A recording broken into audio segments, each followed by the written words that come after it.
Quand on parle de la Roumanie, on a tendance à associer ce pays à quelque chose de très négatif. On pense d'abord à la pauvreté, aux clichés qu'on peut avoir, et dans l'ensemble, on n'a pas une bonne image du pays. Pourtant, la Roumanie, c'est aussi une histoire et un patrimoine incroyablement riche. C'est un pays où on peut trouver ce genre de château, ce type d'église, ou même des anciennes forteresses romaines. Si on ajoute à ça la variété de paysages, on est très loin des clichés qu'on peut avoir aux premiers abords. Tout ça pour dire que quelque chose cloche. Pourquoi n'avons-nous pas naturellement une meilleure image de la Roumanie? La question est évidemment trop large pour que je puisse y répondre dans cette vidéo, mais c'est sûr qu'une personne est au moins en partie responsable, Nicolae Ceausescu. De 1965 à 1989, le pays est dirigé par Nicolae Ceausescu, un dictateur qui s'est largement inspiré de Joseph Staline et de son caractère totalitaire. Et à la manière du dictateur soviétique, le dirigeant roumain a réorganisé tout le pays pour mieux contrôler la population. À partir de 1972, des centaines de villes et de villages roumains sont détruits partiellement ou entièrement pour adopter le même style d'aménagement urbain qu'en Union soviétique. Bucarest, la capitale, est probablement la ville qui a le plus souffert des projets du dictateur. Au total, 1/5 de la ville a été détruite pour laisser place au quartier dans lequel je me trouve et surtout pour laisser place au bâtiment derrière moi, le palais du Parlement. Aujourd'hui, je vous propose de voir comment ce dictateur a réussi à autant changer la Roumanie. Il a plongé son pays dans la terreur et a causé des dégâts qui expliquent en partie ses difficultés actuelles. Et si je veux vous raconter cette histoire, c'est aussi pour vous parler de quelqu'un d'autre. Pendant que la Roumanie vivait l'horreur et perdait un patrimoine millénaire, un ingénieur a réussi à en sauver une partie en déplaçant des bâtiments sur des rails. Bonjour à tous et bienvenue sur Factuel. On se retrouve en 1965. Ça fait 20 ans que la Roumanie est une république socialiste et cette année, Nicolae Ceausescu vient d'être élu premier secrétaire du Parti ouvrier roumain. À ce moment, on ne parle pas encore de dictature, mais on comprend déjà que le nouveau dirigeant, c'est un communiste à l'ancienne. S'inspirer de Staline et l'assumer publiquement, c'est quelque chose d'unique à l'époque. Dans les années 70, Ceausescu est le seul à faire ce choix et à reprendre ce qu'avait fait le dictateur soviétique. Déjà en 1956, soit 3 ans après la mort de Joseph Staline, l'URSS était officiellement séparée de son idéologie. Ses crimes sont reconnus publiquement, son corps est retiré du mausolée de Lénine, et les prisonniers qu'il avait envoyés au goulag sont libérés. À l'exception de la Roumanie, les régimes du bloc de l'Est ne veulent tout simplement plus être associés à Staline. Cette dérive roumaine a plusieurs conséquences. D'une part, le pays se retrouve isolé. Avec cette nouvelle tournure extrême, les autres pays du bloc soviétique prennent leur distance avec la Roumanie. Mais c'est surtout cette dérive qui va pousser la Roumanie à devenir l'une des dictatures les plus sévères d'Europe. La police politique roumaine devient l'une des plus importantes du monde, la censure est renforcée, les opposants et les dissidents sont éliminés ou emprisonnés.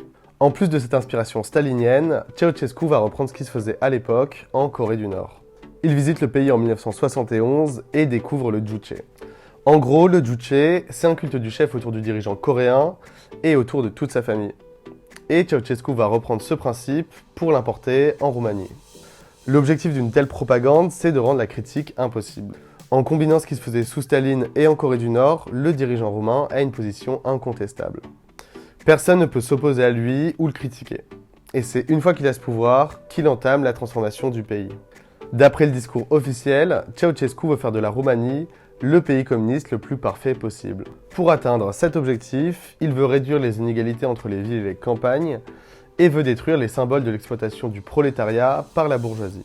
La réalité est qu'il cherche surtout à maîtriser la population. Avoir ce contrôle, c'est particulièrement dur dans les zones rurales, parce que cette population, elle est dispersée et c'est juste impossible de contrôler ce qu'elle dit et ce qu'elle pense. Le dictateur décide donc qu'un tiers de tous les villages roumains, soit plus de 4000, doivent être rasés.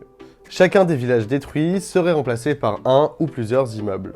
Parce qu'en rassemblant la population au même endroit, la police politique aurait un contrôle total. Le programme est donc lancé et des centaines de villages sont détruits. Mais pourtant, on est loin des 4000 prévus à la base, tout simplement parce qu'un événement va venir changer les plans du dictateur.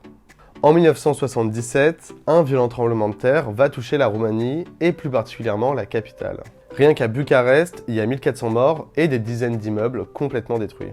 Un conseil est réuni et Ceausescu décide qu'il faut profiter de la catastrophe. Si on démolissait Bucarest en entier, ça serait beau. C'est donc après cette catastrophe qu'il lance son projet pharaonique.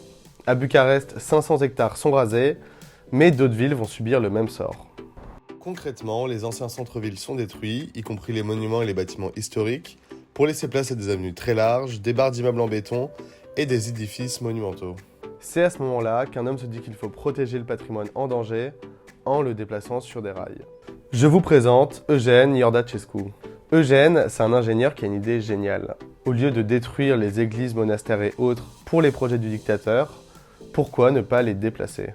Je peux pas vous expliquer dans le détail comment ça marche, mais pour faire simple, on creuse sous le bâtiment qu'on veut déplacer, ensuite on utilise des leviers hydrauliques, on place un support en béton armé et on met le tout sur des rails. L'idée avait l'air évidemment trop folle pour être acceptée, mais l'ingénieur finit par avoir l'autorisation de l'essayer pour la première fois. Le tout premier bâtiment qui a été sauvé, c'est l'église qui se trouve juste derrière moi. Elle date de 1725 et se situait initialement à 250 mètres d'ici. Elle a été déplacée en 1982 parce qu'elle gênait la construction du palais du Parlement. Quand on ne connaît pas son histoire, l'extérieur de cette église a vraiment rien d'incroyable. Mais à l'intérieur, il y a des fresques vieilles de plusieurs centaines d'années. Sur ces photos, on voit les différentes étapes. La structure en béton construite sous l'église, les rails qui ont été installés et enfin l'église tractée. Une fois arrivé à destination, des nouvelles fondations attendent le bâtiment, puis tout le reste est enlevé et l'église est toujours debout aujourd'hui. Après cette réussite, le procédé a été répété plusieurs fois sur des bâtiments plus lourds, plus larges, et au total, 29 bâtiments ont été sauvés grâce à cette méthode. Beaucoup de ces bâtiments étaient des monastères ou des églises, mais je pense que le déplacement le plus impressionnant, c'était un immeuble entier avec tous ses habitants à l'intérieur. Ça s'est produit en 1987 à Alba Iulia. L'immeuble pesait 7600 tonnes, était composé de 80 appartements et mesurait 100 mètres de long. En plein milieu d'un nouveau boulevard de la ville, l'immeuble est coupé en deux et chaque moitié est déplacée de 55 mètres de part et d'autre. Pendant les 6 heures de manœuvre, les habitants qui étaient à l'intérieur avaient accès à l'eau, à l'électricité et au gaz. Même si cette histoire est incroyable, une grosse partie du patrimoine roumain a disparu à tout jamais. En quelques dizaines d'années, des siècles d'histoire ont disparu juste parce que Ceausescu en avait le pouvoir. Merci à tous d'avoir regardé cette vidéo, j'espère que ça vous a intéressé et que vous avez autant aimé que moi l'histoire d'Eugène. Je vous dis à la prochaine sur Factuel, portez-vous bien.